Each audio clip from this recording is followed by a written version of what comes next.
Hello friends, welcome to my YouTube channel. तर आज आपण बघणार आहोत इयत्ता 6वीचा आपला हा 6वा धडा, ज्याचं नाव आहे substances in daily use.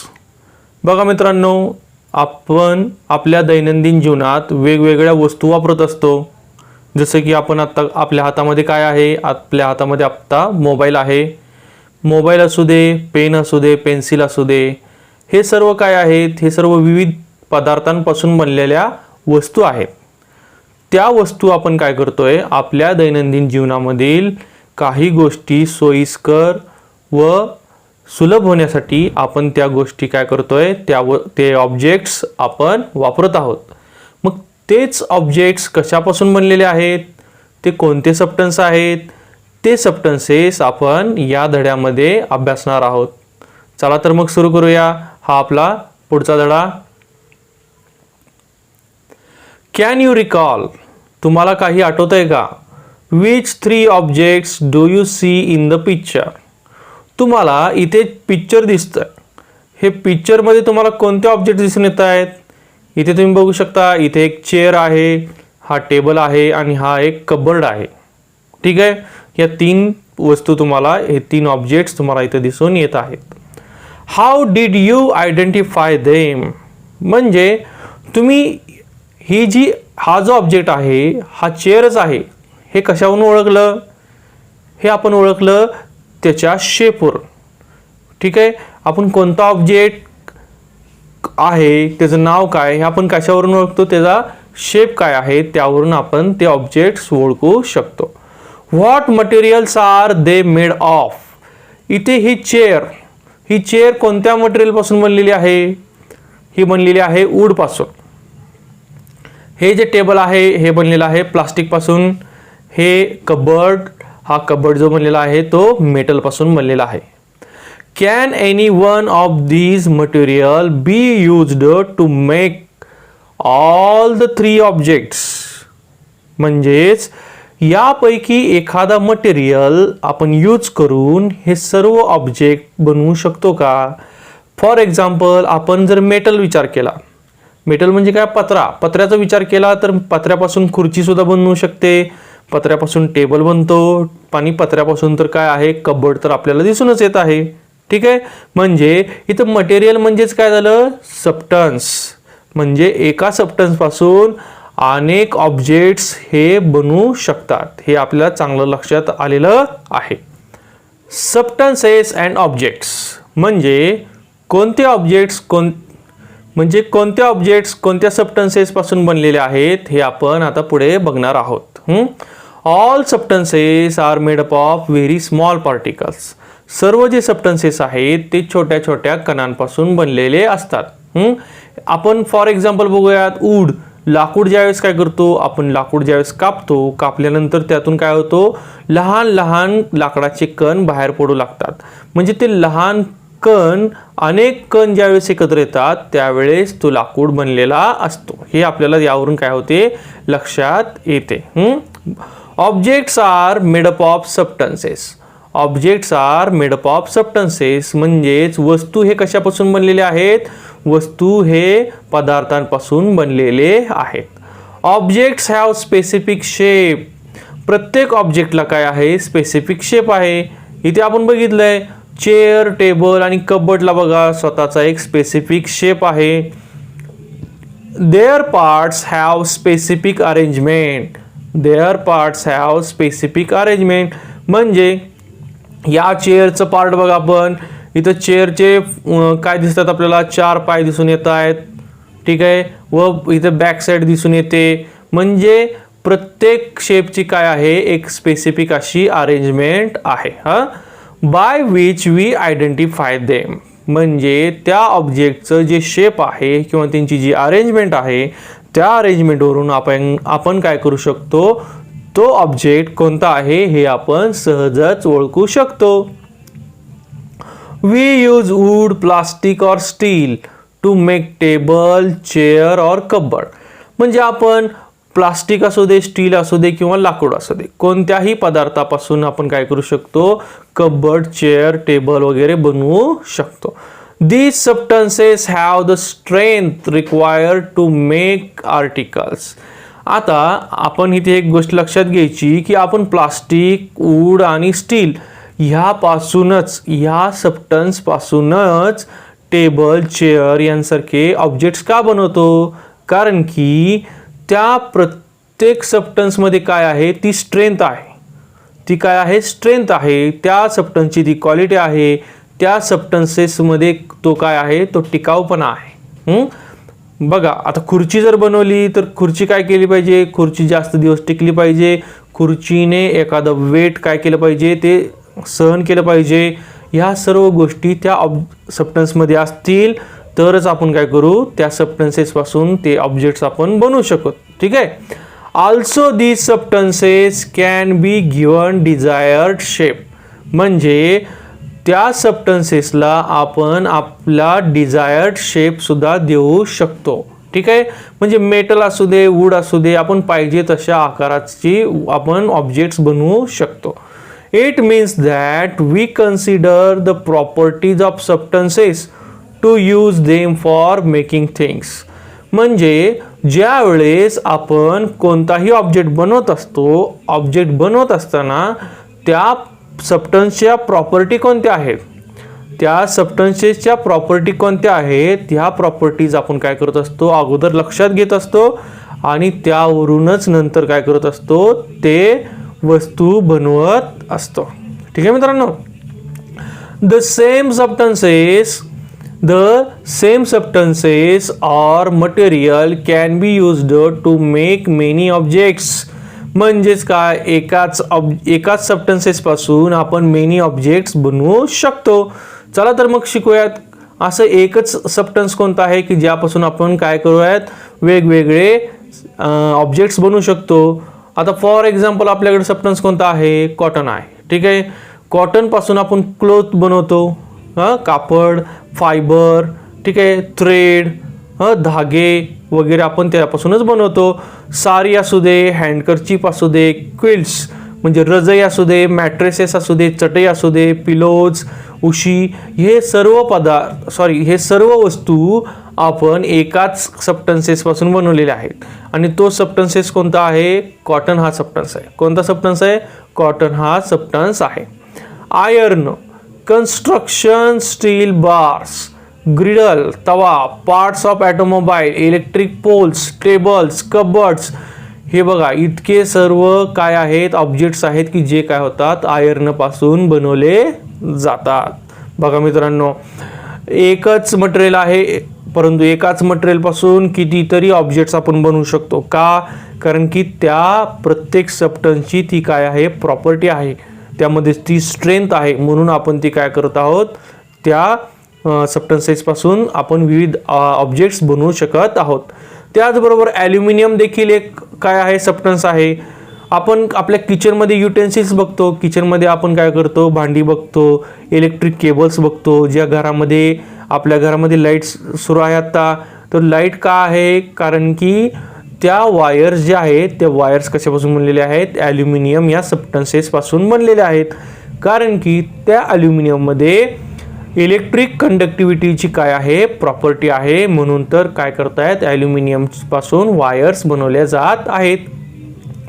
Bye studying the properties of substances we can select substances suitable for our purpose. म्हणजे आपला पर्पज काय? आपला हेतू काय?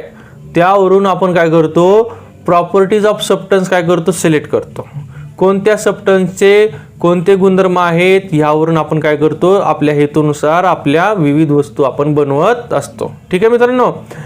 The substances in everyday use are two main type, natural and man made. म्हणजेच आपल्याला काय दिसत आहेत? एव्हरीडे यूजमध्ये आपण जे काही सबस्टन्सेस वापरतोय ते कसे आहेत? नॅचरल आहेत आणि मॅनमेड आहेत, नैसर्गिक आहेत आणि मानवनिर्मित असे आहेत. आता इथे क्वेश्चन दिलाय तुम्हाला, ह्या चार्ट दिसतोय, काय म्हणतोय? Classify the following substances according to their use. म्हणजे खाली जे नावं दिलेले आहेत सबस्टन्सचे, त्या सबस्टन्सचं काय करायचं? तुम्हाला यूज सांगायचं आहे आणि त्या यूजवरून त्यांचं काय करायचं आहे? क्लासिफिकेशन करायचं आहे. क्लासिफिकेशन करायचं म्हणजे वर्गीकरण करायचं आहे. आता सगळ्यांना माहीत आहे हे तर दिलेले सबस्टन्सेस कोणते आहेत आणि त्यांचा यूज काय आहेत. सँडचा यूज काय फॉर कन्स्ट्रक्शन, सोप काय फॉर बाथ, ऊल काय for making fibre, window glass काय विंडो बनवण्यासाठी, बांबू बांबूचा वापर काय करतो आपण लाकडाचे विविध आर्टिकल्स वगैरे बनवण्यासाठी, कॉटन बघा for clothes for fibre, bricks बघा कन्स्ट्रक्शनमध्ये, सिल्क काय for making cloth or fibre, leafy vegetables for food, cement बघा फॉर कन्स्ट्रक्शन, फ्रूट्स काय for food, water used as food, sugar हे सुद्धा काय फूड. म्हणजेच काय तो जे विविध सबस्टन्सेस आहेत त्यामध्ये काही कसे आहेत, काही सजीव आहेत व काही निर्जीव असे आहेत. काही लिव्हिंग थिंग्स आहेत, काही नॉन लिव्हिंग थिंग्स आहेत, परंतु प्रत्येक सबस्टन्सचा काय आहे एक विशिष्ट असा उपयोग मानवासाठी केलेला आहे. मानवासाठी आपण ते करू शकतो. ठीक आहे. पुढे use your brain power, make a list of objects each of which can be made from several substances. म्हणजे एक अशी लिस्ट बनवा की ज्यामध्ये काय बनवायची तुम्हाला ऑब्जेक्टची नावं आहे की ते ऑब्जेक्ट्स हे सेव्हरल सबस्टन्सेस पासून बनवले गेलेले आहेत. अशी काय करायची तुम्हाला लिस्ट बनवायची आहे. ठीक आहे मित्रांनो. आता ही लिस्ट तुम्ही काय करायची छानपैकी बनवून काय करायची मला कमेंट बॉक्समध्ये पाठवून द्यायची. कॅन यू टेल तुम्हाला सांगता येईल काय what is the difference between these two groups of natural substances. म्हणजे बघा नॅचरल सबस्टन्सेस आहेत नैसर्गिक पदार्थ आहेत. खाली पुढे तुम्हाला काय दिलेले आहेत नैसर्गिक पदार्थांची नावे दिलेली आहेत.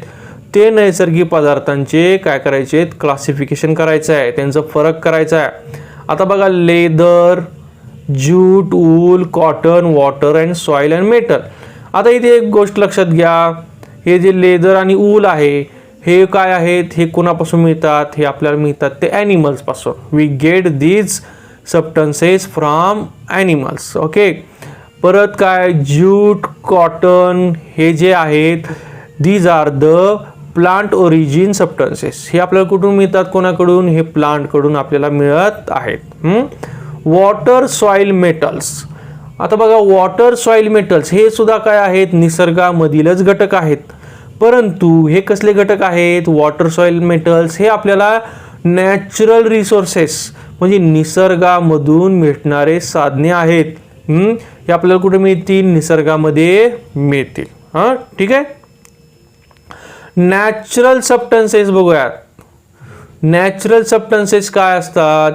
Substances available in nature are called natural substances. म्हणजे जे सबस्टन्सेस नेचरमध्ये आपल्याला मिळतात किंवा उपलब्ध होतात त्यांना आपण काय म्हणतो नॅचरल सबस्टन्सेस असे म्हणतो. काय म्हणतो नॅचरल सबस्टन्सेस असे म्हणतो. Of these substances of first group are obtained from living things. म्हणजे त्यापैकी काही जे आहेत ते आपण कुठून मिळवू शकतो सजीवांपासून मिळवू शकतो. ठीक आहे. आता वरी ही जी लिस्ट दिली ती या लिस्टमध्ये जे सुरुवातीला नाव होती लेदर, ज्यूट, ऊल, कॉटन हे सर्व कसे आहेत हे सजीवांपासून मिळणारे काय आहेत सबस्टन्सेस आहेत. ठीक आहे.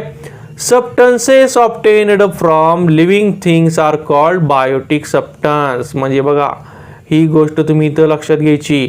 जे सबस्टन्सेस काय होतात नैसर्गातून सजीवांपासून मिळतात. कुठून मिळतात सजीवांपासून मिळतात त्यांना आपण काय म्हणतो बायोटिक सबस्टन्स. काय म्हणतो बायोटिक सबस्टन्स म्हणजे जैविक पदार्थ असे आपण म्हणतो. Air, soil, water are substances that are not obtained from living things. हवा, माती, पाणी हे असे काही घटक आहेत किंवा असे काही पदार्थ आहेत की जे आपल्याला काय मिळतात सजीवांपासून मिळत नाहीत. ते निसर्गामध्ये मिळतात. ते कुठे मिळतात निसर्गामध्ये मिळतात परंतु ते सजीवांपासून मिळत नाहीत म्हणून त्यांना काय म्हणतात अबायोटिक सबस्टन्सेस. अजैविक पदार्थ असे त्याला आपण म्हणतो. ठीक आहे. How are leather and wool different from jute and cotton. आता तुम्हाला हे वाचल्याबरोबर लक्षात आलं असेल, लेदर आणि ऊल हे कसे आहेत, हे ॲनिमल पासून मिळणारे आहेत आणि ज्यूट आणि कॉटन हे कसे आहेत, प्लांट पासून मिळणारे आहेत. त्यामुळे आपल्याला इथं डिफरंट काय, ह्यांचा डिफरन्स आपल्याला लक्षात आलेला आहे. ह्यांचा डिफरन्स काय आहे, त्यांचं ओरिजिन, ते कुणापासून भेटले, कुठून भेटले, हे त्यांचा काय आहे, मेन डिफरन्स आहे. Leather and wool are obtain from animal, they are of animal origin, whereas jute and cotton are substances of plant origin. म्हणजे लेदर आणि ऊल हे प्राण्यांपासून भेटले आणि ज्यूट आणि कॉटन हे वनस्पतींपासून भेटले. हाच त्यांचा काय आहे, मेन डिफरन्स आहे. पुढे बघा, पुढचा क्वेश्चन काय विचारला मित्रांनो, do we find plastic, nylon, brass और सिमेंट इन नेचर. सांगा बरं मला, कमेंट बॉक्समध्ये कमेंट करा. हे जे पदार्थ आहेत, हे पदार्थ आपल्याला निसर्गामध्ये भेटतील का? बरोबर, हे सबस्टन्सेस आपल्याला नेचरमध्ये भेटत नाहीत.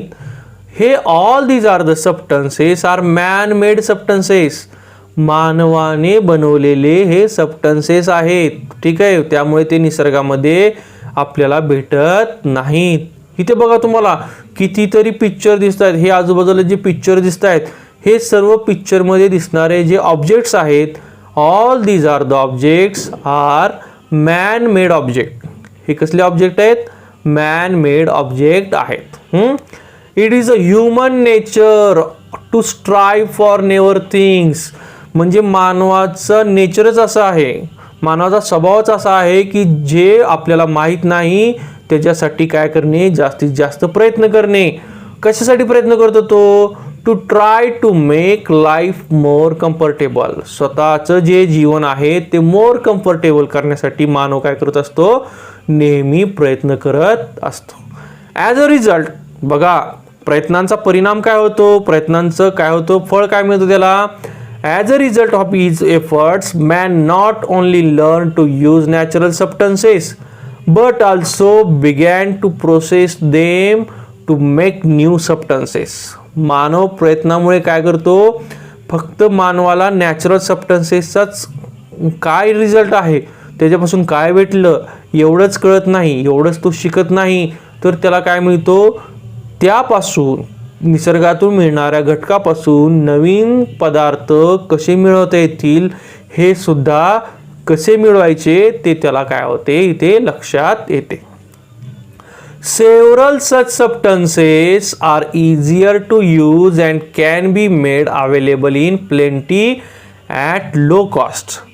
मानवाने जे प्लास्टिक हा एक घटक बनवलाय बघा, प्लास्टिक हा जो सबस्टन्स बनवलेला आहे, प्लास्टिक हा सबस्टन्स काय केलाय मानवाने बनवला, त्यामुळे भरपूर अशा ज्या ऑब्जेक्ट्स आहेत ते आपल्याला काय मिळत आहेत? लो कॉस्टमध्ये मिळत आहेत. कसल्या कॉस्टमध्ये मिळत आहेत? खूप कमी किमतीमध्ये मिळत आहेत. Therefore, these substances came to be used on large scale. म्हणून तो स्वस्त आहे. प्लास्टिक इज अ व्हेरी काय आहे, लो कॉस्ट सबस्टन्स आहे, म्हणून तर तो काय वापरला जातोय, लार्ज स्केलमध्ये वापरला जातोय, भरपूर प्रमाणात वापरला जातोय. There are great many such man made substances in use today. असे कितीतरी पदार्थ आहेत की जे मानवाने बनवले आहेत आणि त्यांचा वापर आपण काय करत आहोत, आपल्या दैनंदिन जीवनात करत आहोत. New substances produced by processing naturally available substances are called man made substances. Man made सबस्टन्सची ही डेफिनेशन लक्षात घ्यायची बघा मित्रांनो, आणि पाठ पण करून ठेवायची. New substances produced by processing naturally available substances म्हणजेच काय, निसर्गामध्येच मिळणारे जे घटक आहेत, निसर्गामध्ये जे घटक मिळत आहेत त्या घटकांचाच उपयोग करून काय बनत आहेत, मॅनमेड सबस्टन्सेस बनत आहेत. त्यालाच काय म्हणतात, मॅनमेड सबस्टन्स असे आपण म्हणतो. अर्लियर आयर्लिस और केप्स मेड ऑफ ग्रास और sack cloths were used for protection from rain.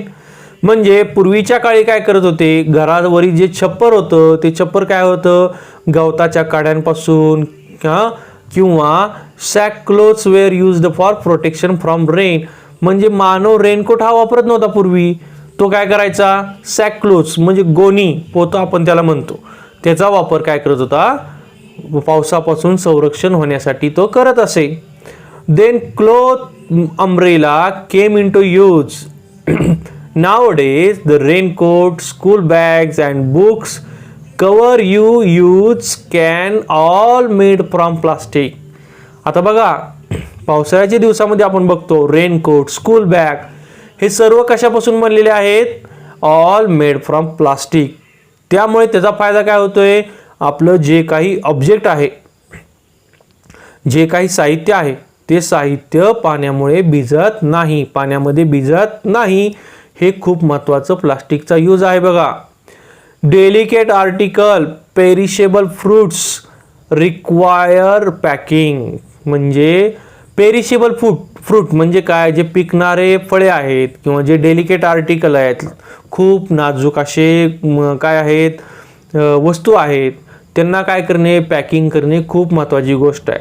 To pack TV set, refrigerator etcetera, big cartons and thermocol are being used.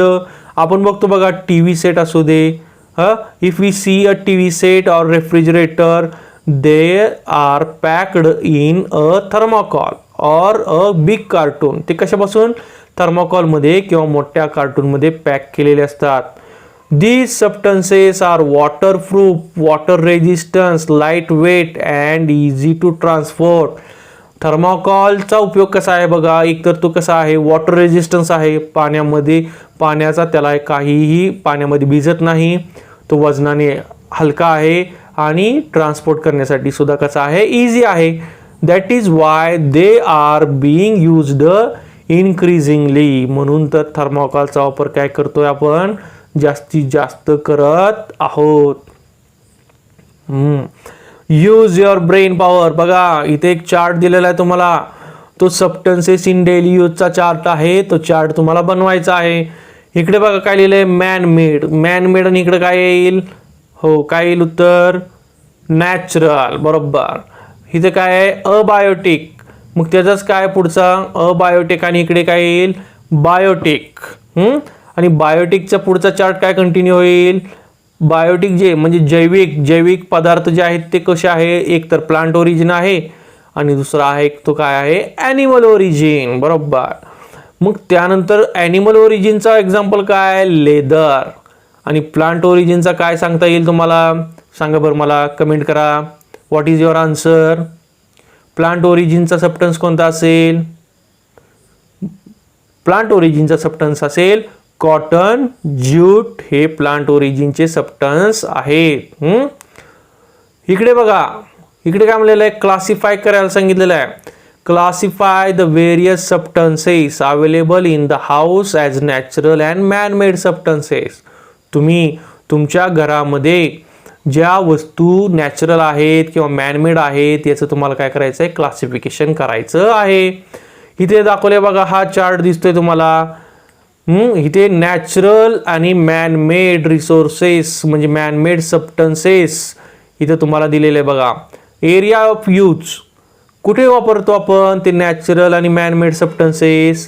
पहिली गोष्ट कन्स्ट्रक्शनमध्ये बघा, कन्स्ट्रक्शनमध्ये काय काय वापरतो आपण, bamboo, stone, soil, wood, coconut, fronds, lime, हे सर्व पदार्थ असल्याशिवाय कन्स्ट्रक्शन होतच नाही.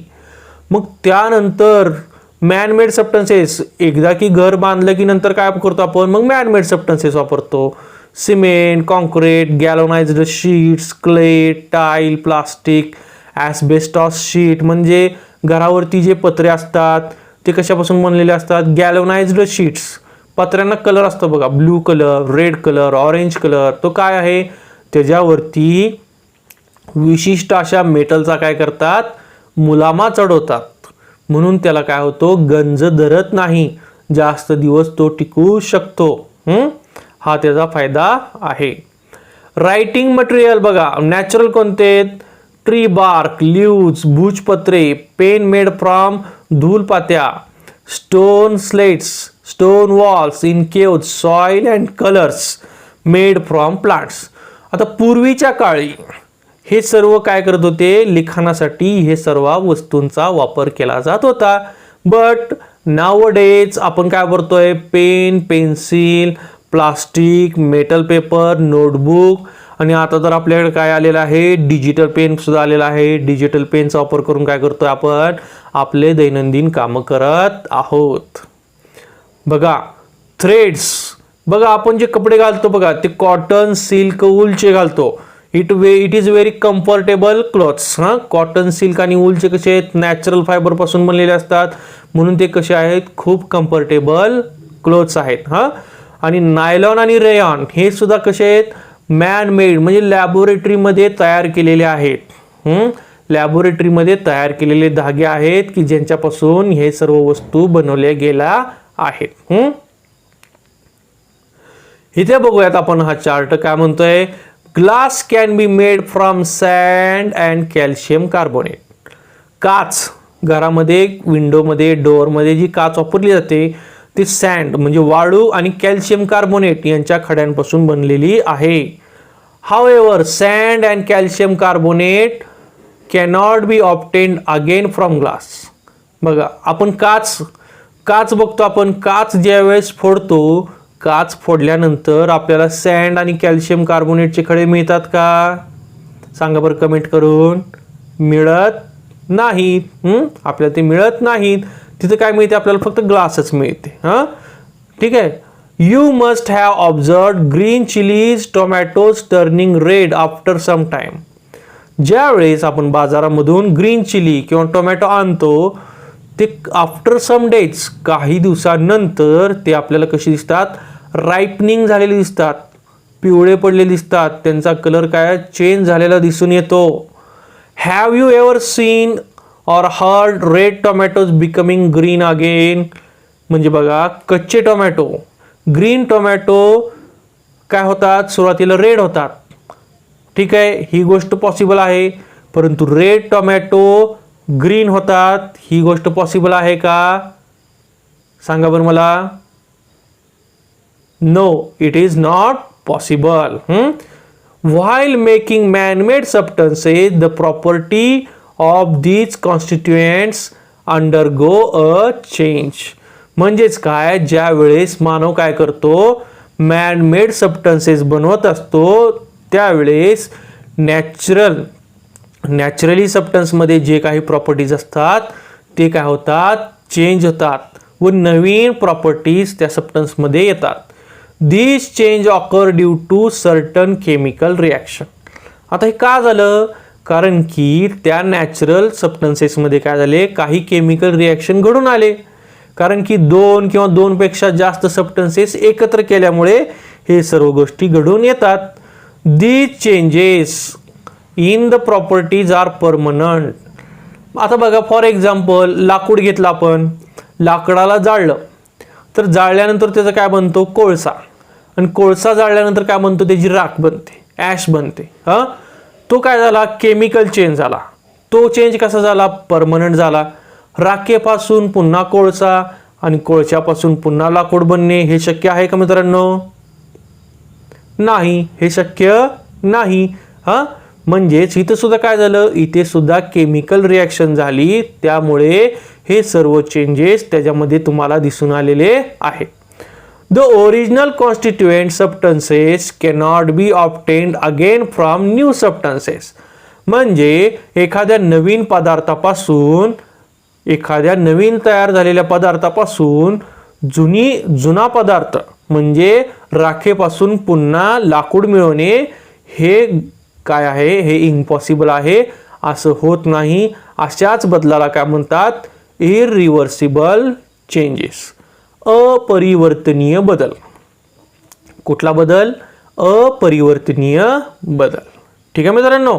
तर बघा आता आपण काय बघितलं या धड्यामध्ये, natural substances, natural objects, biotic substances, abiotic substances, हे सर्व आपण या व्हिडिओमध्ये बघितलेलं आहे. पुढचं काही जे काही आपण आहे ते आपण काय करू, पुढच्या व्हिडिओमध्ये बघू. जर तुम्हाला माझा हा व्हिडिओ आवडला असेल तर प्लीज लाईक करा, शेअर करा आणि सबस्क्राईब करा. थँक्यू.